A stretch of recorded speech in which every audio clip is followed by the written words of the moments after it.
Alright. I want to address something. Fuck's sake, 1 sec, hang on. Oh shit, hit my fucking toe. Oh, what? I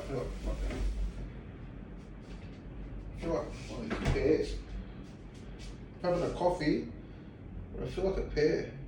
Is that weird?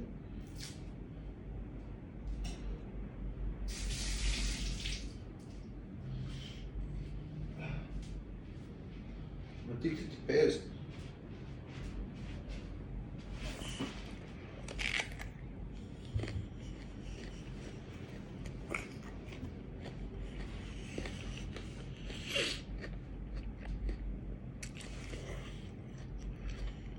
Not nice. Yeah. Fuck. All right, let's address some stuff. I want to address these girls with message me saying that, oh, I was rude the other week about calling them this and calling them that. Shit. Just wait a sec. I want to get back to this bloke that called me out for this fight. He called me out. He called me out for a fight. He called me up, he apologised and said that he's sorry and all that. And he was nice about it. He said, didn't mean no disrespect. So to anyone that's watching, that's my friends from Queensland, that messaged me and said that, what's the story in that? I don't want to message everyone one by one, so I just can watch this. No, it's all good. He's all right. He's just... yeah, I don't know what his story is, but he's apologised to me and he said that they're going to try to get some funds together and try to take me up on this offer for this fight. And I said, no worries. To be honest, it was real nice. He took down the videos. I told him, can you take the videos down, please? So I don't like it. You know, he took it down. So it's all good. That's done and dusted.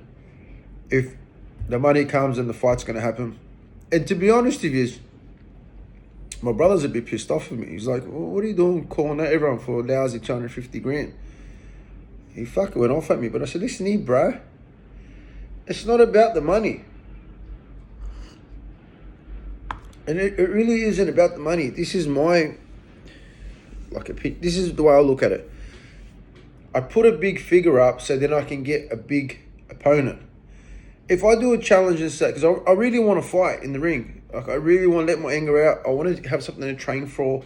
I think it would be exciting if I train for something for 6-7 weeks, hard out training, feel like a professional. And then if I call someone out for nothing, I'm going to have the whole Australia lining up. You know what I mean? And I'm not just an anybody. Let's face it. I'm a somebody from the world I come from. So I figured if I put a high figure, 250 grand, it'll bring a high caliber of person. Someone that, first of all, knows how to fight. Secondly, someone that is probably well known. Got eye infection. Always got eye infection. Always fucking leaks from there. It's been months. Ever since when I was a butcher, my hands used to be, sometimes I have gloves and the blood on my hands. And I'd touch my eye, not meaning it. You're cutting meat all day. So anyway, I want to clarify a few things. It's not about the money, honestly. My brother's like, you serious? You want to fight people for money? You're doing it hard. I'm like, I'm not fucking doing it hard. I'm really not doing it hard. It's got nothing to do with that. I just want to fight someone that's high caliber. It'll boost my status on Instagram. It'll boost my popularity. And eventually, I do this because it keeps me busy. Do you know what I mean? That's why I want to do the book and get the book out. It's not all about money. It's honestly not just about money. I got businesses. I got money turning over. If I needed money right now, my brother would fucking flip me whatever I needed, for example. It's not about money. It's about, I use the money status in order to draw in big fucking names. Do you know what I mean? I can't just say, yeah, let's just fight anyone. I'm not like that. I got to fight somebody, you know. If you put the stakes high enough, you'll find someone a big name. So that's that. And the offer always stands, 250 grand. Let's get it on. Anyone. It's just so I can find the good opponent. It's not just about the money. Do you know what I mean? I want to find the good opponent.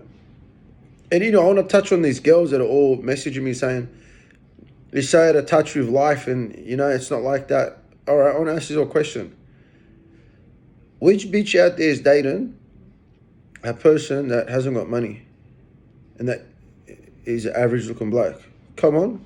I want you to post status relationships you've been with for the last 2 years. That's a solid 2 years. And show me his photo, show who he is, and show that he's an average guy, makes average money. He's not giving you everything that I was saying all the girls want. There's no one out there. There's no girl, there's no glamour out there with an average looking bloke that's got no money. I'm telling you, I say it always. These are all fucking gold diggers. These are fucking gold diggers. There's no other way around it. You know? You really are. And you make me disgusted that you had the audacity to fucking message me and tell me, oh, you're out of touch with life and you're out of reality. What? Prove me wrong then. You gold diggers. What do you bring to the relationship besides a 2-minute orgasm? Tell me what do you bring to the relationship? He's not bringing money. He's not doing nothing. You know? So, that's that. Do you know what I mean? Like, and I'm going to answer one other question. People ask me, what's the most... Let's talk a jail story quickly before I get off. So I need to go to sleep. I'm an old man. And look, I have coffee, kid you not. Coffee before I sleep. That's just a jail thing. When I was in prison, I'd have 20 cups a day, I think. And at night, I'd drink coffee, and then I'd crash out. So it just become a habit over the years. I wasn't in jail for a year. I was in jail for a long time. So your body becomes used to it. When I got out of prison, I just kept the coffee habit. So anyway, the most hectiest time in jail that I experienced, I was in a prison unit at Parklea Prison. And sorry, I got a cold. That's why my voice sounds different. I was in a unit, right? And we're all playing cards. Then you had the Aboriginals and the Asians. There was tension between them. And I was feeling it. I could feel what was going on. Anyway, at that time, there was none of these bikies, this gang, that gang. It was all nationalities.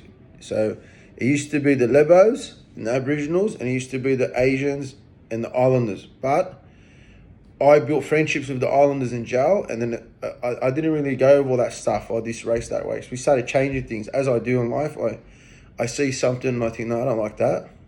You know, I'm going to be friends with anyone I want to be fucking friends with. If it's Aboriginal, Chinese, Islander, I don't give a fuck who it is. They're my mates, So I started the Islander gang in jail. And there was a few Aboriginals in that Islander gang. And there was a few Asians. So it was a multicultural thing. So, you know, what I'm trying to say to you is, at that time, it was Asians and Islanders, and it was Lebos and Aboriginals. It was like that for decades.